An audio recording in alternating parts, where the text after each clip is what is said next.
Assalamualaikum warahmatullahi wabarakatuh. Perkenalkan nama saya Aditya Febriana dengan RP 501202178. Jadi di sini kali ini saya akan menjelaskan mengenai tugas RHS seismologi.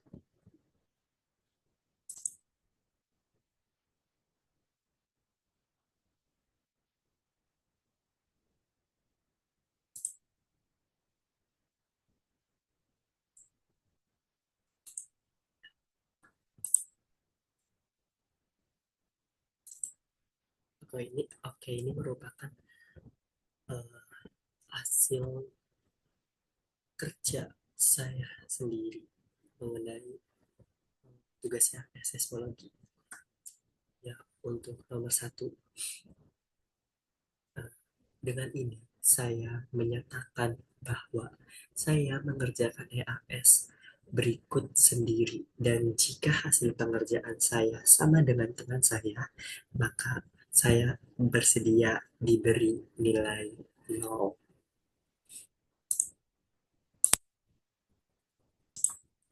Oke, soal selanjutnya yaitu nomor 2, di mana di nomor 2 ini telah diketahui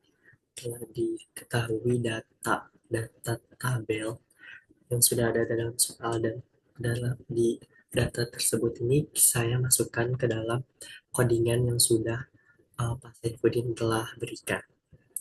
Nah, setelah memasukkan data satu persatu ke dalam codingan, telah didapatkanlah sebuah grafik theoretical amplifier seperti ini.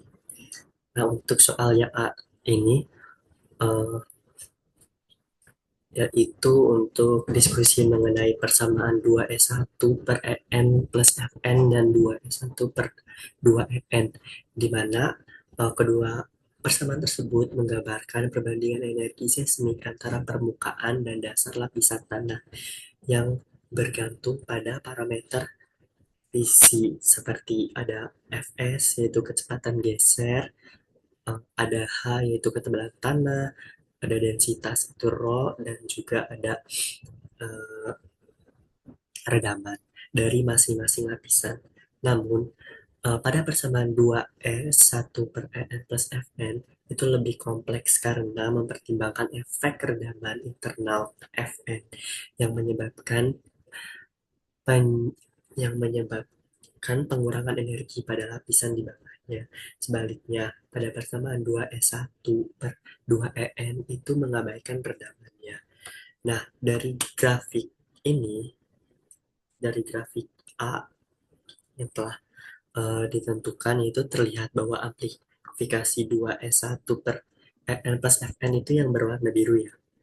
Yang persamaan 2S1 per En plus Fn itu yang berwarna biru itu um, terlihat bahwa amplifikasinya itu sangat tinggi, terutama pada frekuensi tinggi karena kontribusi redaman itu mempengaruhi transfer energi secara signifikan. Sebaliknya, pada amplifikasi pada persamaan 2S1 per 2En atau di kurva merah ini, itu terlihat lebih rendah ya, dan konsisten karena tidak mempertimbangkan efek disipasi energi. Oke, tadi kan rendaman yang diketahui itu kan bernilai S1-nya itu 2% ya. Jika jika redaman satu sama redaman 2 itu diganti 5% dan redaman 3 itu 15%, itu bentuk grafiknya akan berubah menjadi seperti ini. Ini yang gambar yang sebelah kiri. Yang ini itu ketika redamannya 5%, dan yang sebelah kanan itu ketika redamannya 15%. Nah, apa sih yang akan terjadi? Nah, pada redaman 5% ini, grafik ini menunjukkan puncak amplifikasi yang lebih tinggi di frekuensi resonansi tertentu. Sedangkan pada redaman 15% itu grafiknya itu menunjukkan puncak amplifikasi yang lebih rendah atau lebih landai. Bisa dilihat perbandingannya antara dua grafik ini dibandingkan dengan yang 5% ya lebih landai. gitu. Nah, hal tersebut ini menunjukkan bahwa sistem tanah itu lebih efektif dalam menyerap energi getaran dengan redaman yang lebih besar. Nah, peningkatan redaman ini dapat membantu mengurangi resiko resonansi yang dapat memperkuat dampak getaran sehingga dapat lebih melindungi struktur dasarnya.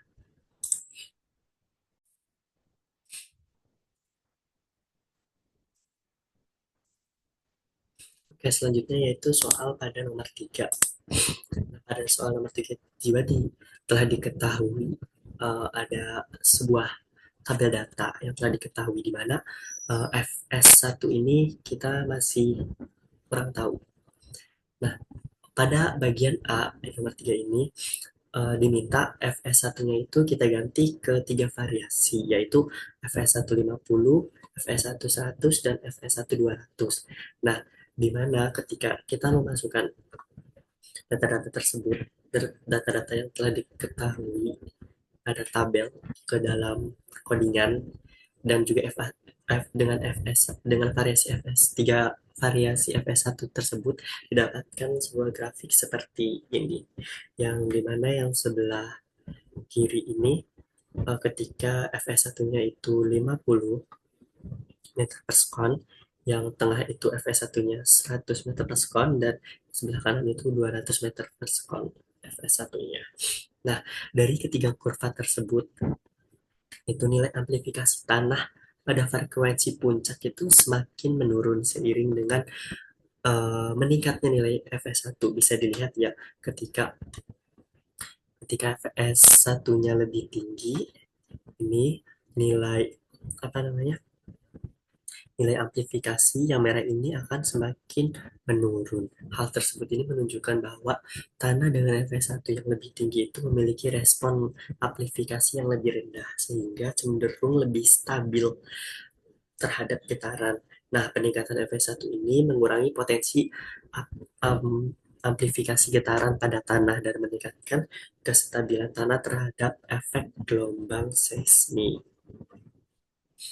Oke, untuk yang B ini kita akan menghitung ketika Fs-nya itu 30 pada Fs pada variasi Fs1. Nah, untuk rumus Fs 30 itu yaitu Fs 30 sama dengan 30 per H1 per Fs1 di mana plus H2 per Fs2 di mana H1 itu sama dengan yang sudah diketahui yaitu ketebalan H1 ini, dan FS1 ini FS1 yang ada di tiga variasi itu. Yang variasi pertama itu ada di 50. Nah, untuk menentukan FS30 ini uh, kenapa kita ada dua? Karena H di sini itu cuma ada di dua lapisan, maksimalnya itu ada di dua lapisan. Jadi kita memakai dua H1 dan H2 gitu.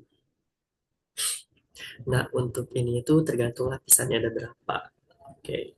Nah, diketahui bahwa FS1 pada FS30, maaf, maksud saya FS30 pada FS1, ketika FS1-nya 50 itu didapatkan 60. Nah, berdasarkan SNI 1726 2019, nilai FS30 nilainya 60 itu termasuk ke dalam tanah lunak karena nilai 60 ini kurang dari 175.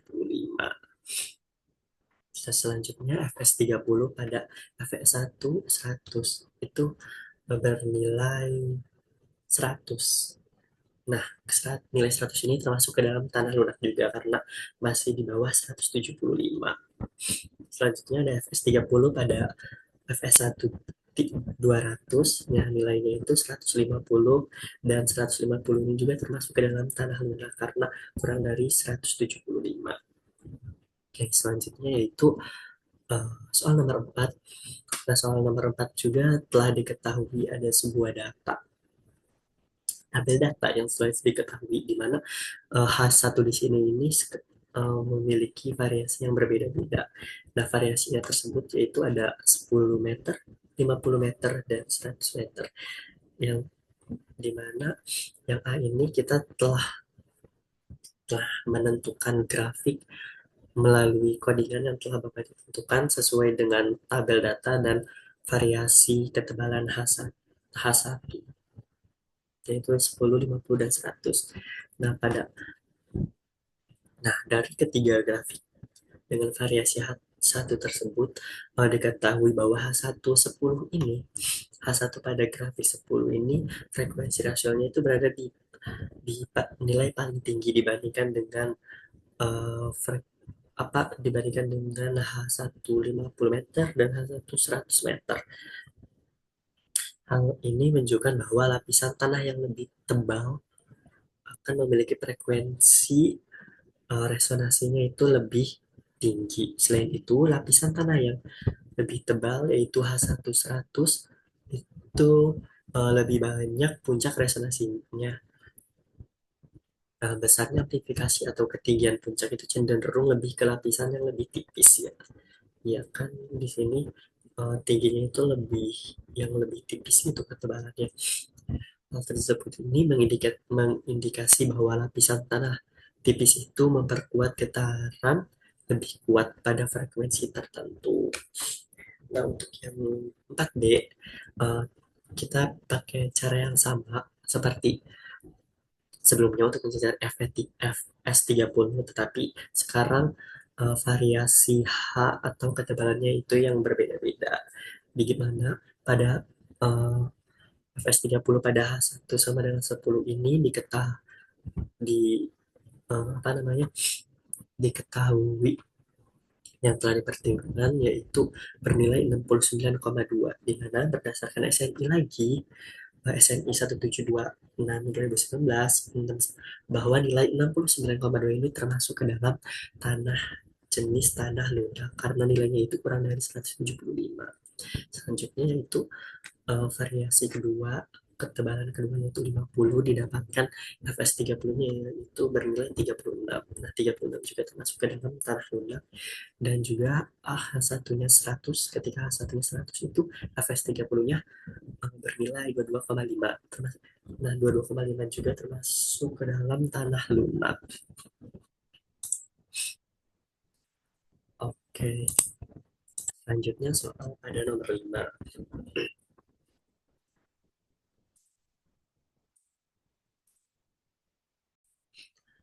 Oke, pada soal nomor 5 ini terdapat sebuah data tabel dari FKS H12 seperti ini. Nah, untuk yang A ini kita harus mencari sama seperti tadi FS30, mencari FS30 pada tabel FKS H12 di atas ini. Nah, karena di sini H-nya itu maksimal ada tiga ya, cuma ada tiga, jadi kita memakai uh, suman sampai tiga aja. Nah, dan didapatkan FS30-nya itu sebesar 390. Nah, di mana berdasarkan SNI 1726 2019 nilai 390 ini termasuk jenis tanah keras karena nilainya itu karena nilai tanah keras itu rentan antara 350 sampai 750. Hmm. Selanjutnya yaitu ada bagian B. Ya, bagian B ini karena untuk menentukan theoretical social application, kita tentukan dulu nilai rho dengan cara seperti ini, yaitu rho sama dengan 1,4 ditambah 0,67 akar Fs1 per 1000. Nah, untuk Fs-nya itu kita pakai tabel yang di atas tadi yang ini. Oke, karena setelah itu kita masukin saja Fs1, 2, 3, 4, tadi kan sampai 4 ya tabelnya ya.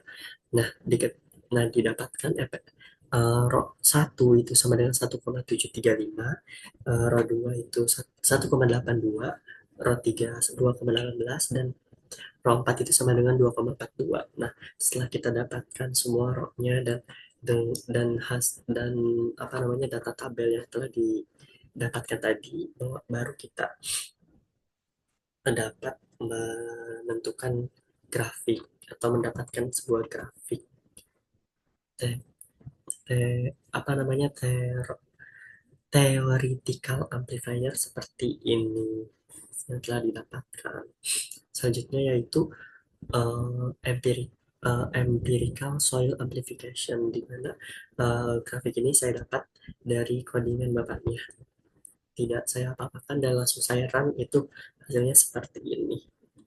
Oke, selanjutnya bagian terakhir yang D, yaitu untuk membandingkan dan menyamakan antara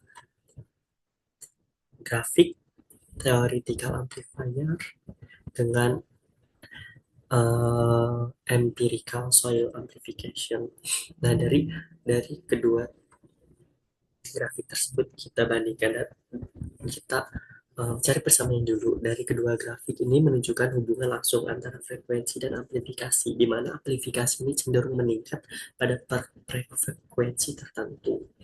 Nah, dapat dilihat ya bahwa meningkat pada frekuensi tertentu keduanya. Selanjutnya ini setelah kita menentukan persamaan, terdapat perbedaan dari kedua grafik. Nah, pada grafik teoretikal didasarkan pada model matematis, sedangkan grafik empirikal ini dari pengamatan langsung di lapangan atau rekaman gempa. Nah, jadi grafik ini tuh dari hitungan matematis ya, teman ya teman-teman, sedangkan empirikal ini dari data hasil gempa bumi langsung, gitu, rekaman gempa bumi langsung. Nah, setelah itu perbedaan selanjutnya itu ada grafik teoretikal cenderung itu lebih halus karena dihitung dari matematis, sedangkan grafik empiris ini menunjukkan fluktuasi yang lebih nyata akibat pengaruh data aktual yang mengandung noise. Nah, di sini kan bahwa teoretikal ini kan lebih halus ya teman-teman ya garisnya, sedangkan di sini tuh agak agak coret-coret gitu, dan agak apa, mengandung noise gitu karena emang datanya itu diambil dari lapangan langsung atau rekaman gempa langsung, makanya tidak halus seperti secara matematis, model matematis tersebut.